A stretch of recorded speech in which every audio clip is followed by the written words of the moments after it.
नमस्कार मंडळी, मी रिनेश रंजन. जरा वेगळ्या सेटअपमध्ये नाही, आज जरा बाहेर फिरायला आलो. गावी आहे सध्या. अतिशय निसर्गरम्य वातावरण इकडे असतं. मागे मी तुम्हाला दाखवलं होतं. अतिशय लहान काश्मीरच म्हणावं लागेल आपल्या या गावाकडे वातावरणाला. तर मित्र हो, काल परवा 2-3 दिवसापासून मी एकच विषय आम्ही सर्वच लोकांनी हाती घेतला आहे, तो म्हणजे मनोज जरांगे पाटलांचा. विषय असा आहे की 18 पगड जाती ज्या काही महाराष्ट्रात आहेत त्या प्रत्येकालाच असं वाटतं की आपण गुण्यागोविंदाने नांदलं पाहिजे, एकमेकांशी हितसंबंध जोपासले पाहिजे.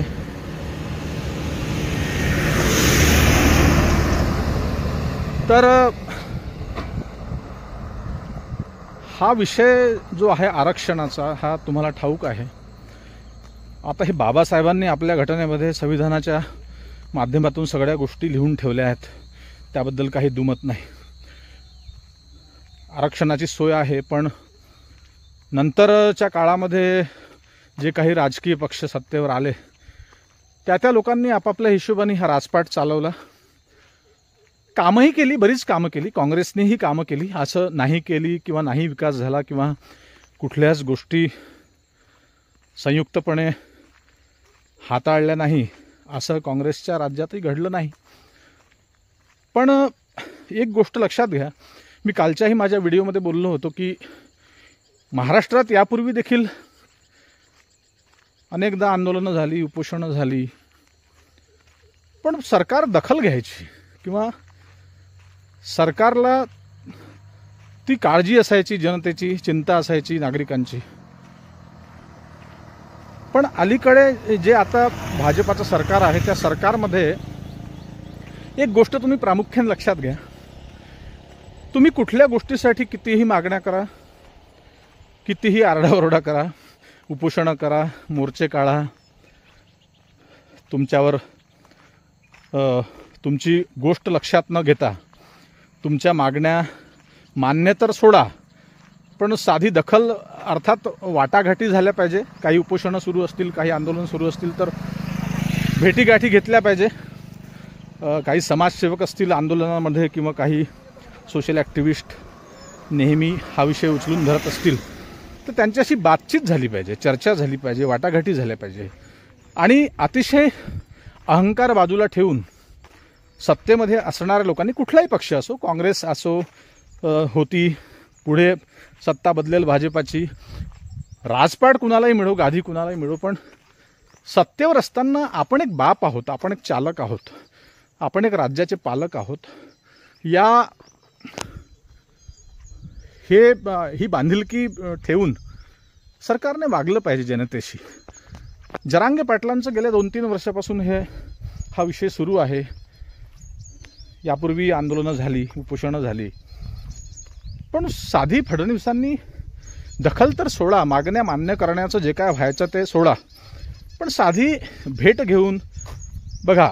जनतेमध्ये लाखो लोक असतील, करोडो लोक असतील, त्यामध्ये बघा कुणाला तरी प्रतिनिधित्व करावं लागतं जनतेचं, समाजाचं. सरकार जर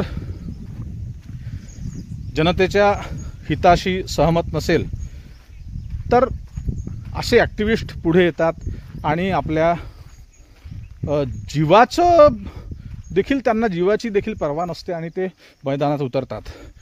उपोषणं करणं, आमरण उपोषणं 10-10 दिवस, 15-15 दिवस करणं, हे काय साधी सोपी गोष्ट नव्हे मित्र. तर त्यांची दखल घ्यायसाठी कमीत कमी आपलं शिष्टमंडळ पाठवणं, आपले अधिकारी पाठवणं, बोलणी करणं, हे करायचं सोडून फडणवीस साधे जरांगेंना भेटले देखील नाही. हे मी कालच्या माझ्या व्हिडिओमध्ये बोललो. हे ठीक नव्हे, योग्य नाही. तुम्हाला काय वाटतं कमेंटमध्ये नक्की सांगा. आता 4-5 महिन्यापूर्वीच जरांगेंनी सांगून ठेवलं होतं की तुम्ही जर 27-28 ऑगस्टपर्यंत मराठा आरक्षणाचा निर्णय घेतला नाही तर आम्ही मुंबईला येऊ. म्हणजे 27 ऑगस्ट तुमची, 28 ऑगस्ट तुमची आणि 29 ऑगस्ट माझी. मी संबंध मराठ्यांना घेऊन मुंबईत येईल, त्यांनी सांगितलं होतं. मग फडणवीसांच्या नजरेत ही तर गोष्ट असेल ना की मुंबईत आधीच गर्दी असते, आधीच पावसाळ्याचा हा मोसम आहे, हा काळ आहे, गणेश गणपती बाप्पांचं आगमन होत आहे, हा गणपतीचा एक 10 दिवसाचा एक उत्सव असतो. मुंबईत मोठमोठ्या रांगा असतात दर्शनासाठी. अतिशय प्रसिद्ध असे गणेश मूर्त्या त्या मुंबई ठिकाणी असतात. तिथे गर्दी होते. त्यात ही गर्दी एक वेगळी होईल आणि वाहतूक विस्कळीत होईल, मुंबईकरांना त्रास होईल, हे समजलं होतं ना. मग इतकं हलक्यात घ्यायला नको सरकारने. आज मुंबईकरांना काय त्रास होतो आहे त्यांना माहिती. आधीच त्यांना ऑफिसला पोहोचायचं आहे, आपल्या कामावर पोहोचायचं आहे, तर त्यांना फार कसरत करावी लागते.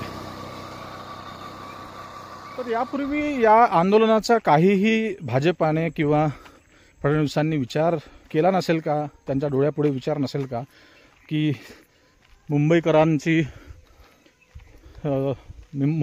हाल होतील. इतक्या संख्येनं मराठी आज मुंबईत आले आणि आल्यावरती तुम्ही त्यांना निमंत्रण दिलं, तुम्ही परमिशन दिली, परवानगी दिली. आझाद मैदानावर 5000च तुमची संख्या हवी आहे तेही त्यांनी मान्य केलं.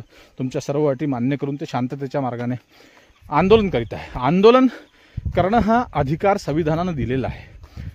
त्यामुळे एक सरकारचं कर्तव्य आहे की त्या आंदोलकांची गैरसोय होऊ नये.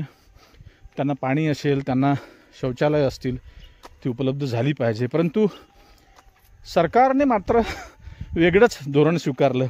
आदल्या दिवशी एक दिवस बरा राहिला, दुसऱ्या दिवशी शौचालयांना कुलपं लावलीत, तिकडे पिण्यासाठी पाण्याची गैरसोय, आणि पावसाळ्यामुळे तिथे चिखल सगळा, काहीही व्यवस्था नाही.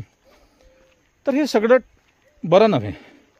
मग मराठा आंदोलकांनी आपली रणनीती ठरवली आणि खेड्यापाड्यातून, मराठवाड्यातून अनेक लोक त्यांच्यासाठी जेवणाची व्यवस्था घेऊन ट्रकच्या ट्रक मुंबईच्या दिशेनं धावू लागले, येऊ लागले. काही लोकांनी, काही व्यापाऱ्यांनी, मराठा व्यापाऱ्यांनी पाण्याच्या बाटल्यांची सोय केली. काहींनी अन्न पुरवठा करायचं ठरवलं. तर तिथे दुसऱ्या दिवशी शौचालयाला कुलप, त्या लोकांची कशी परिस्थिती झाली असेल. तर हे या गोष्टी कसं आहे माहिती आहे का? सरकारला त्यांच्या मनामध्ये काय त्यांचे मनसुबे आहेत त्यांना ठाऊक. राजकारणासाठी तुम्ही काहीही करा, पण जेव्हा सामान्य जनतेचा प्रश्न निर्माण होतो तेव्हा सरकारने एक बाप म्हणून उभं राहिलं पाहिजे. बघा, विरोधी पक्षाचे समर्थक असतील तेही तुमचेच नागरिक आहेत, तुमचे समर्थक असतील, भाजपाचे समर्थक असतील तेही तुमचे नागरिक आहेत, राष्ट्रवादीचे समर्थक असतील तेही तुमचे नागरिक आहेत, शिवसेनेचे असतील, कुठल्याही पक्षाचे असो, नागरिक सर्व तुमचे आहेत. मुख्यमंत्री सध्या पालक आहेत, वडील आहेत. एक त्यांनी पालकत्व या हिशोबाने स्वीकारायला पाहिजे. परंतु झालं काय, आणि उलटा डाव कसा पडला आहे बघा. आता पुन्हा बॅकफूटवर यावं लागलं आहे. कालचा व्हिडिओ मी तुमच्यापर्यंत पोहोचला असेलच. थंबनेल स्क्रीनवर तुम्हाला लावून देईल आठवण करून द्यायला. तुम्ही माझे 2-3 व्हिडिओ सर्च करा. कुठल्या पक्षाच्या दिशेने किंवा त्यांचं समर्थन म्हणून नाही, पण किंवा समर्थन किंवा कुठला कोणाचा विरोध नाही, भाजपाचा विरोध नाही. आपलं म्हणणं एकच आहे की तुम्ही जनतेच्या हितासाठी काम केलं पाहिजे. हां, मान्य आहे की कायद्याच्या चौकटीत ओबीसीतून आरक्षण देणं, ओबीसीच्या कोट्यातून आरक्षण देणं शक्य नसेल, होऊ शकते, नसेलही शक्य. पण मग शरद पवारांनी एक मुद्दा उचलला की तामिळनाडू जो पॅटर्न आहे तिथे कसं काय ते राबवलं गेलं आणि ते आरक्षण टिकलंही. 69% जवळपास ते आरक्षण होतं, ते टिकलं. ते कसं काय टिकलं त्याचा अभ्यास करावा, किंवा निदान आंदोलन स्थळावर मुख्यमंत्र्यांनी भेट द्यायला पाहिजे. फार काही आंदोलन स्थळावर तुम्ही गेले आणि मनोजदादा जरांगेंना भेटले तर तुमचा काही फार कमीपणा होणार नाही. तुमची जी स्थिती आहे, तुम्ही मुख्यमंत्री आहात, तुमचा औरा जो आहे तो आहेच, त्याबद्दल काही शंका नाही, काही दुमत नाही. परंतु तुम्ही एक 5 मिनिटासाठी, 10 मिनिटासाठी किंवा एखादा कॉल, किंवा तुम्ही नाही, तुमचे 2 उपमुख्यमंत्री आहेत, त्यातले एक उपमुख्यमंत्री एकनाथराव शिंदे यांनी तर काहीतरी शपथ घेऊनच सांगितलं होतं की आरक्षण आम्ही तुम्हाला देऊ. आता त्यांना ते का शक्य झालं नाही माहिती नाही, पण त्यांचा कालावधी फार कमी होता. 2.5 वर्ष त्यांना तुम्हीच दिले होते, नंतर तुम्ही खुर्चीवर आले. 2.5 वर्षात कदाचित त्यांना ते मुद्दा कठीण असल्याने शक्य झाला नसेल. पण त्यानंतर तुम्ही वाटाघाटी, तुम्ही 3 लोक आहात, आता 3 शिलेदार आहात महायुती सरकारचे. अजितदादा पवार, एकनाथराव शिंदे आणि स्वतः मुख्यमंत्री देवेंद्र भाऊ, देवाभाऊ ठरवायला पाहिजे. आंदोलकांना कुठल्याही प्रकारचा त्रास होऊ नये, ते लोकशाहीच्या पद्धतीने आंदोलन करतात. पण आपल्या बळाचा वापर करून आपण गृहमंत्री आहोत याचा काही फायदा घेऊन म्हणावं लागेल की आंदोलकांवर लाठीचार्ज करणं, त्यांना पळवून लावणं, त्यांना आले तिथे परत पाठवणं, यामुळे जनतेचा आवाज दबणार नाही. बघा, एक आंदोलन संपेल, अश्रुधुरांचा वापर होईल, लाठीमार होईल, लोक जखमी होतील, काहींवर केसेस लागेल. मग याला जे बळी पडतात ते गरीब जनता नेहमीच पडत असते, सामान्य नागरिक. मंत्री, खासदार, आमदार किंवा यांचे कुटुंब, यांचे मुलं या संकटाला बळी पडत नाही. नेहमीच केसेस लागतात त्या गरिबांच्या लेकरांवर, तरुणांवर, जे मोर्चामध्ये सहभागी असतात, आंदोलनामध्ये येतात, त्यांना त्रास होतो. मग फार काही बघा, जनता, सामान्य जनतेचं मत जेव्हा आम्ही गावागावामध्ये घेतो, आता मी ग्रामीण भागात काही दिवस राहत असतो, काही दिवस नागपूरला असतो, बाकी इतर ठिकाणी कार्यक्रमाच्या निमित्तानं फिरत असतो. पण जेव्हा जेव्हा मी ग्रामीण भागात येतो तेव्हा तेव्हा मी दोन्ही समर्थकांना विचारतो, काँग्रेसचे मतदार असतील, शिवसेनेचे असतील, भाजपाचे असतील, सर्वांचं मी मत घेतो. पण अलीकडे भाजपाला मानणारे अनेक समर्थक गावांमध्ये, ग्रामीण भागात आहेत. परंतु फडणवीसांवर जास्त रोष आहे लोकांचा. मी जेव्हा बोलतो प्रत्यक्ष, माझाही काही वैयक्तिक त्यांच्याशी काही वैर नाही. माझे आवडते नेते आहेत, ते जेव्हा विरोधी पक्षात होते फडणवीस साहेब, तेव्हा फार छान बोलायचे. आम्ही टी व्हीवर ठाण मांडून बसायचो त्यांचं ते वक्तृत्व ऐकण्यासाठी, आणि पुराव्यासहित, पुराव्यानिशी ते बसायचे जेव्हा काँग्रेस सत्तेवर होती तेव्हा. पण ते फडणवीस आम्हाला आता हल्ली कुठे दिसत नाही. माईक पुढे बोलताना काही वेगळं बोलतात, सर्वसमावेशक बोलतात. मराठी आमचे आहेत, कुणबी आमचे आहेत, आम्ही कुणब्यांनाही नाराज करणार नाही, ओबीसींना नाराज करणार नाही, मराठ्यांनाही, मराठ्यांचंही काहीतरी भलं करूच. पण थेट असं काही सांगणं आणि असं माईक पुढे बोलून पुढे काहीच न करणं, या गोष्टी थोडासा विरोधाभास लोकांना दिसतो. तर बघा, आता हे जे मुंबईतलं आंदोलन आहे, मला वाटते जरांगेंनी ठरवलं आहे की हे आपलं शेवटचं आंदोलन आहे. शेवटचं मी का म्हणतोय, माझ्या मागच्या व्हिडिओमध्ये मी म्हटलं की शेवटचं या अर्थानं की 2-3-4 वर्षापासून हा विषय सुरू आहे. शेवटी कसं आहे की लाखोंच्या संख्येने लोकांना सोबत घेऊन एखादी ॲक्टिव्हिटी करणं, एखादा प्रोटेस्ट करणं, एखादा विरोध चालवणं किंवा एखादं आंदोलन करणं इतकं फार सोपं नाही. लोकांच्या मनामध्ये ती जागा निर्माण करावी लागते, आणि ती जागा निर्माण करण्यासाठी अनेक दिवस लागतात, अनेक वर्षे लागतात.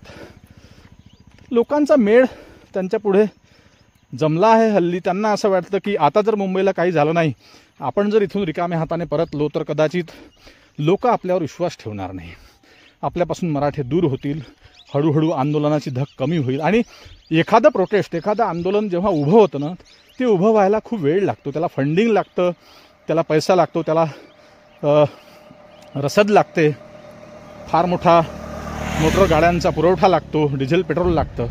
हे सगळं कोण, जरांगेंची ताकद नाही, ते तर त्यांची परिस्थिती एवढी नाही. फंडिंग होतच असेल, आणि फंडिंग जमा करण्यासाठी विश्वास संपादन करावा लागतो.